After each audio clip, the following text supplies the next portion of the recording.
लिखना। इस वीडियो को लाइक करना बिल्कुल भी मत भूलना और शेयर जरूर कर देना। और अभी तक सब्सक्राइब नहीं किए हो तो सब्सक्राइब जरूर कर लेना और बेल आइकन को तो भूलना ही मत, उसे जरूर दबा देना। अशोकराव चौहान का पर्चे नामजदगी दुरुस्त होने का फैसला इंतखाबी रिटर्निंग ऑफिसर व जिला कलेक्टर मिस्टर अरुण डोंगरे ने रात 11 बजे सुनाया। इसके बाद दिन भर से जारी तजस्सुस का खात्मा हुआ। वाज़ेह है कि भारतीय जनता पार्टी के उम्मीदवार प्रताप पाटिल चिखलीकर ने कहा कि चौहान खानदान के गैस एजेंसी से होने वाली आमदनी का भी खुलासा नहीं किया गया। अलग अलग फंड्स के जरिए 2014 में बताए गए रकम इस साल 2019 में हलफनामे से गायब हो गई। असल में इस फंड का क्या हुआ और इसकी तफसीलात अशोकराव चौहान ने नहीं देने पर एतराज़ किया गया।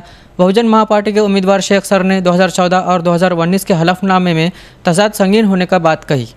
आज जो डिसीज़न नांदेड़ के रिटर्निंग ऑफिसर कलेक्टर साहब ने लिया है, अरुण डोंगरे जी ने, वो प्रेशर के अंदर लिया है। माजी मुख्यमंत्री अशोक चौहान और कांग्रेस के महाराष्ट्र प्रदेश अध्यक्ष, इनके इन्फ्लुएंस के अंदर इन्होंने ये निर्णय लिया है और हम ये निर्णय के खिलाफ में अपील करेंगे। ऑलरेडी हमने महाराष्ट्र इलेक्शन कमीशन और इलेक्शन कमीशन ऑफ इंडिया को ऑलरेडी मेल के द्वारा तकरार दिया है और हम ये जो लड़ाई है, सामाजिक जो लड़ाई है, हम ये लड़ाई लड़ेंगे और जल्द आने वाले दिनों के अंदर हाईकोर्ट के अंदर हम इलेक्शन पिटीशन फाइल करेंगे। तो क्या बोल के इलेक्शन हाईकोर्ट के पास आप क्या बोल के जाने वाले? फॉल्स एफिडेविट सबमिट किया है। 2014 का एफिडेविट और 2019 के एफिडेविट अशोक चौहान जी के उसके अंदर डिफरेंसेस हैं।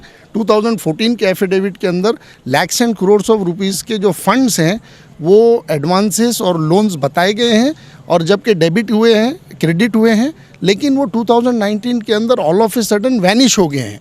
और उनके जो डॉटर्स हैं श्री सुजया और जया चौहान, उनके जो इनकम सोर्सेस और जो अर्निंग्स हैं वो एफिडेविट के अंदर नहीं बताए गए हैं। एक फैमिली है, एक छत के अंदर रहते हैं और एक जगह खाते पीते रहते हैं, लेकिन उनके इनकम सोर्सेज उन्होंने उसके अंदर एफिडेविट में नहीं बताया। और affidavit is a part of the nomination और उन्होंने बहुत सारे जो है इलेक्शन कमीशन को रॉन्ग फॉल्स इन्फॉर्मेशन दिया है और ये वायलेशन है by the guidelines given by the election commission of India. कब जाने वाले हाई कोर्ट में? हम जल्द ऑर्डर की कॉपीज़ लेंगे और फास्ट हम एक्शन लेंगे। During the process of election हम पिटीशन फाइल करेंगे। मांगनी क्या करेंगे वहाँ पर कि इनका जो नॉमिनेशन है वो रद्द होना चाहिए। हम कॉन्स्टिट्यूशन ऑफ इंडिया और लॉ के हिसाब से हम ये फाइट कर रहे हैं। भले ही मैं एक आम आदमी हूँ, लेकिन हमारी लड़ाई लड़ते रहेंगे और हमको जब तक इंसाफ नहीं मिलेगा ये लड़ाई हम लड़ते रहेंगे। फॉर्म की छाननी की तारीख थी और दोपहर में छाननी के वक्त दो उम्मीदवार, एक अफजलुद्दीन और दूसरे रविंद्र थोरात, ये दोनों ने माननीय अशोकराव जी चौहान साहब इनके नॉमिनेशन फॉर्म पे ऑब्जेक्शन लिया था।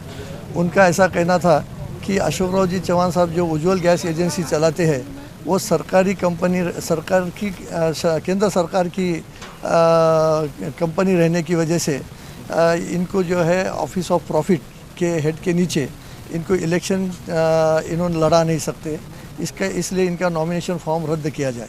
दूसरा एक ऑब्जेक्शन ऐसा था कि इन्होंने इनके लड़कियों का जो एविडेंस अपना एफिडेविट में जो डिटेल्स देना चाहिए वो डिटेल्स दिया नहीं और ये कारण की वजह से भी इनका नॉमिनेशन रद्द किया जाए। हमारा ऐसा कहना था कि भारत पेट्रोलियम कॉरपोरेशन ये गवर्नमेंट ऑफ इंडिया की नहीं है, ये एक अलग कंपनी है जो कंपनी कायदे के तहत फॉर्मेशन हुई वाली है और इसके लिए अगर कोई ट्रेडिंग करता होगा तो वो ऑफिस ऑफ प्रॉफिट में नहीं आता। हमारा जो स्टैंड था वो रिटर्निंग ऑफिसर ने मंजूर किया है। और दूसरा जो ग्राउंड उन्होंने लिया था कि इलेक्शन एफिडेविट में कुछ जो मालूमात दी नहीं है, उसलिए हमारा भी ये कहना था कि उनके दोनों लड़कियां ये जो है मेजर हो चुके हैं, ये खुद कमाने वाले हैं, डिपेंडेंट नहीं है, इसलिए जो है उनकी मालूमात देने की ज़रूरत नहीं है।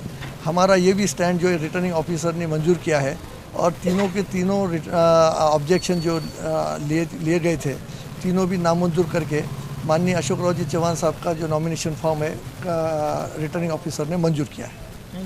सर कंप्लेनर का इसके खिलाफ जाता है वो ऐसे आरोप करते रहता है, उनके लिए तो ऊपर के दरवाजे खुले हैं, उन्होंने जा सकते हैं जहाँ जाना है।